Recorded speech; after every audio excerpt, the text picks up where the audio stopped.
waaw thème bi niñ ko mën a xamle mooy nitu diine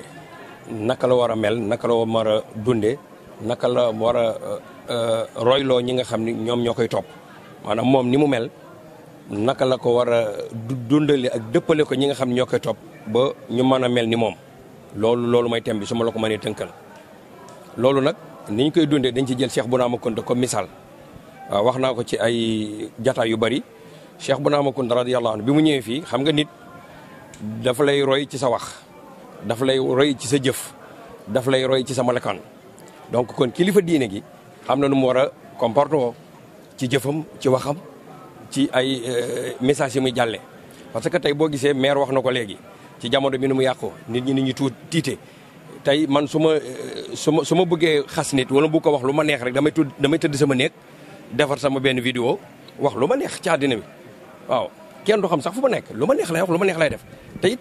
ak gor si ma koy wax mën naa am sax moo ma gën foofu donc yooyu nag la ñu bëgg a fexe ba mag ñi fi jaaroon ni ñu doon yare seen njaboot ci seen comportement ñun ñii bu ñu fexee mel noonu ñii topp ci ñun bu ñëwee noonu la ñuy mel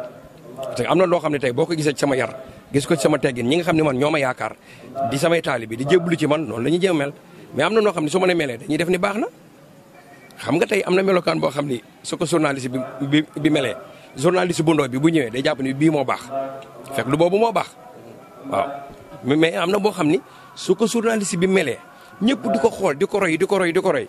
xale bu ndaw bi ñëw dugg ci école bi di ko xool di ko roy day xam ndekete bii mooy bu baax bi ñun nag waaw li ñu yëg mooy kontaan rek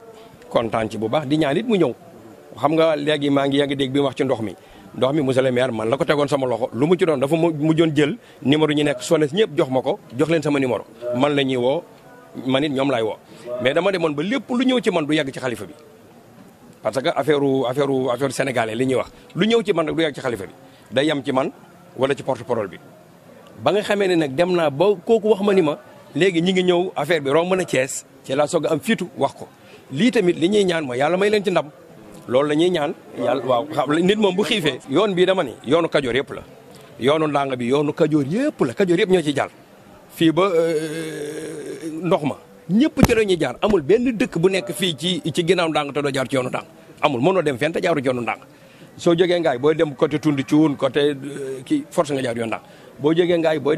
dem côté Touba Fall force nga jaar yoonu ndàng mënoo bañ a jaar yoonu ndàng kon yoon boobu li ci préfet wax ñun ñëpp du waa ndàng rek ñoo ci kontaan parce que su paree ñëpp lay arrangé kon dañuy ñaan yoon boobu noonu ñu ko waxee foofu ñu ko dugal ñuy ñaan xalifa bi ci boppam mu ñaanal ci dëkk bi mais ñaanal ci dëkk yi ci wër yëpp bu lépp mën a ñëw waaw bi ci njëkk kilifa diine wax naa la am na comportement loo xam dañ koy roy kilifa diine ji woon dafa war a yaru ci ay cëram dafa war a yaru ci kàddoom dafa war a yaru ci jëmmam li ko wër muy njabootam dafa waru yaru ci kàddoom am na loo xam ne waroo ko wax arab yi dañuy wax ni in ya'lamul xayra axfuhu wa in ya'lamu sharran adaahu wa in lam ya'lamu kaddabu nit ñi léegi bu ñu la xamalee lu baax dañ koy nëbb suñ la xamalul dara sosal la man tey dama lay ñëw sosal la yow yàgg nga fee ñëw war naa mat fukki at ak juróom te xamalu ma la dara mais mën naa la sosal loo xam ne tey ñii dinañ ni dëgg la ñii du dëgg mais loolu li doon gën nag mooy ñuy fexe wax dëgg yàlla bay wax nit ci nit ñi lu baax thème boobu moom la ñu jël ni nañu fexe Cheikh Bounama Kounta wax naa dafa waxoon gaa mag ñi mu nekkuloon fii ni leen man du ma nekk sëriñu sondeel ci yéen sëriñu sondeel mooy lakk boppam leeralal nit ñi maanaam sondeel bi boo ko taalee ci néeg bi yëpp day leer mais fekk booba yaa ngi lakk sa bopp mooy am na ci kilifa diine yi yoo xam ne boo gisee ñeneen ñi nga xam ne gëmuñu tasawuf di attaqué kilifa diine yi li ñenn ci kilifa diine yi di def la tamit neexul ba neexul am na ñoo xam ne li ñuy def danga tegu ci yoon parce que tey foo dem li wax ne am na ñuy gàmm am na ñuy ras dem am na ñuy gàmm am na ñuy ras dem léegi nag loolu boo demee fa ndox daan taa ba tey boo fa demee fekk fa tepp kilifa diine ya ba tey ña nga ca daara yi di jàngal alxuraan ña nga ca daara ya di def lépp tey maa ngi dégg ngay wax laaj kii léegi ci affaire benno l'islam chrétien na man tey am na koo xamante nii wallahi waawul xasam chrétien la li ma dimbali ci gàmm gi am na sama taalibe yoo xam defuñu ma ko waaw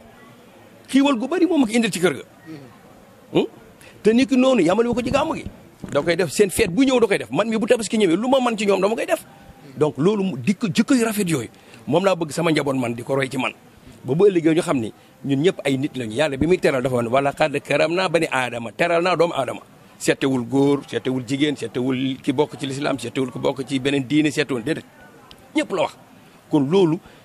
jol ak islam ak chrétien dañ ko war a dugal ci noonu kilifa diine yi meloon sunu maam wax na bi mu ñëwee fekk woon ay jullit mais dafa fexe di leen ndax ba dugal leen ci moom li mu nekkoon waaye bu ñëwoon écarté leen daw leen ni leen li ngeen ba nekk baaxul naanu déedéet walaw kunta faddan ghalidal qalb lam faddu min hawlika loolu la yàlla wax yonent bi bu tey fekkoon da ngaa ñëw tàng xool tàng màq naqari deret nit ñi dañ la fi bàyyi dem seen yoon kon kilifa diine dafa am comportement bu mu war a yor loolu mooy thème gàmmu gi te dinañ ko traité ci guddi gi ay borom xam-xam a ngi fi yoo xam ni sax ñoom ñooy liggéey loolu ñun dañ doon